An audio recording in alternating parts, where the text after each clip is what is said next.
Good morning, this is Angela with Parker's Permaculture. Welcome back to Hausfrau Friday. This is a regular segment where I talk about the overlap of domestic skills and permaculture philosophy. You all had asked me to include more content where I cook with the food that I grow in my permaculture garden, and I want to honor that request. This time of year, I have oodles of plums coming out of the garden of several different varieties. These are Stanley plums, a large, sweet, egg-shaped European plum. Today I'm going to make a plum crumble, which we enjoy for breakfast or dessert or afternoon snacks. However, you can use this crumble recipe with any fruit that is coming out of your garden. Later in the fall, I'll make it with quince or apples or pears. Here I'm using 14 good-sized plums for my recipe. You can use any quantity that will fit in a 9-inch square baking dish or a large, deep pie dish. For this recipe, my kids prefer the plums chopped into bite-sized pieces so they can eat the crumble with a spoon or a fork and no knife is needed. You can see here with the Stanley plums, they are grown organically and I don't use any sprays, and that means occasionally there might be a worm in them. The worm damage is usually confined to one end of the plum and I can just cut it out and 90% of the plum is perfectly usable. This is what organic gardening is. We are coexisting with nature. We are not expecting sterile and perfect produce, but it is delicious and nutritious produce. Stanley plums can get enormous and the tree tends to produce prolifically. A wonderful plum, not only for baking in desserts, but also making things like jam and plum ketchup. We make a lot of plum ketchup with this variety and use it all winter long.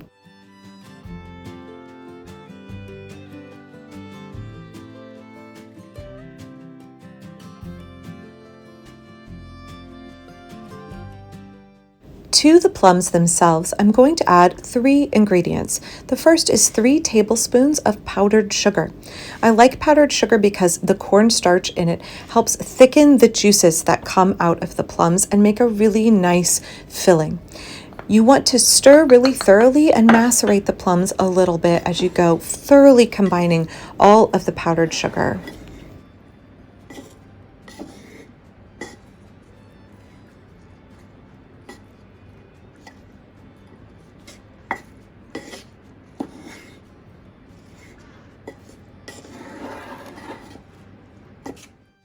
Next, I'm going to add a half teaspoon of pure vanilla.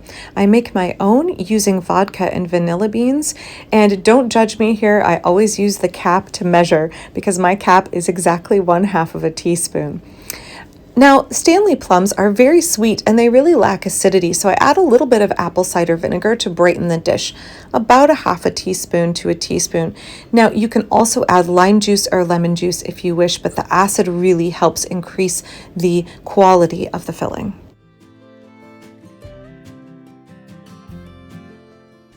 Now let's focus on the crumble topping.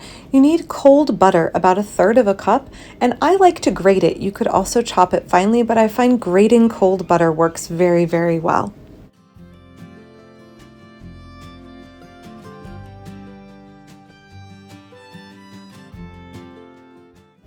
I like chopped nuts in my crumble. You could also use sesame seeds if you would prefer those. Here I'm using some of the last of last year's hazelnut harvest. These are very precious, collected from our hazel tree in our backyard. I want to chop them finely and add them to the topping.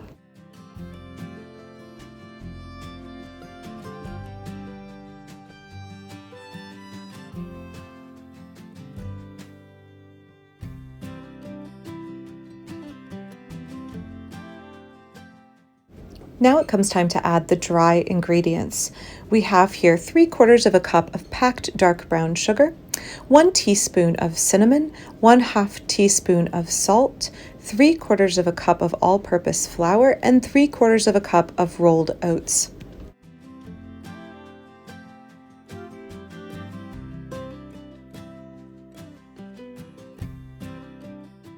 If you prefer, you can use a pastry cutter, but I like to use my hands to incorporate the butter into the rest of the ingredients. The pieces of butter should be about the size of a pea when you are done.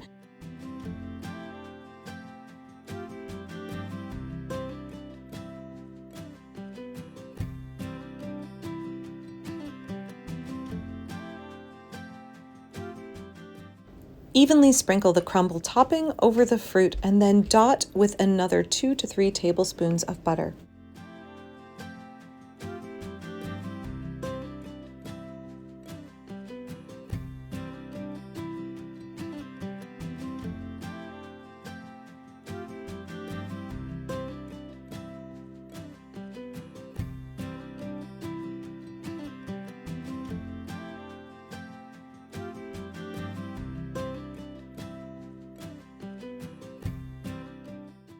Place the crumble on the middle rack of an oven preheated to 350 degrees Fahrenheit.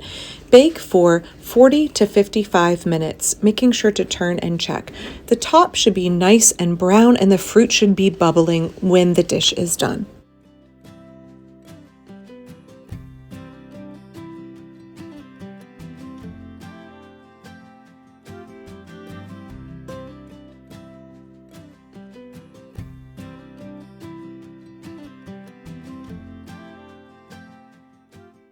The finished crumble can be enjoyed hot right out of the oven, or if you have leftovers, please keep it in the fridge and consume within 24 hours.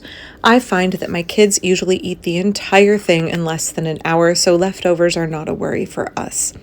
We really like it served hot with a little bit of heavy cream drizzled over the top. It makes a wonderful breakfast or afternoon snack or dessert on an autumn evening. Thank you for watching Hausfrau Friday today. I try to make my recipes adaptable, flexible, so that I can swap in and swap out whatever is local, seasonal, whatever is coming out of my permaculture garden at any given time of the year. This recipe is one where I can use whatever fruit is seasonal, whatever nuts I happen to have on hand. It's really versatile and my kids really enjoy it. It's something that feels easy and quick to make, nourishing and comforting at the same time. Please check out my Patreon down below and don't forget to click like and subscribe. I'll be back for my permaculture garden tomorrow. Thanks.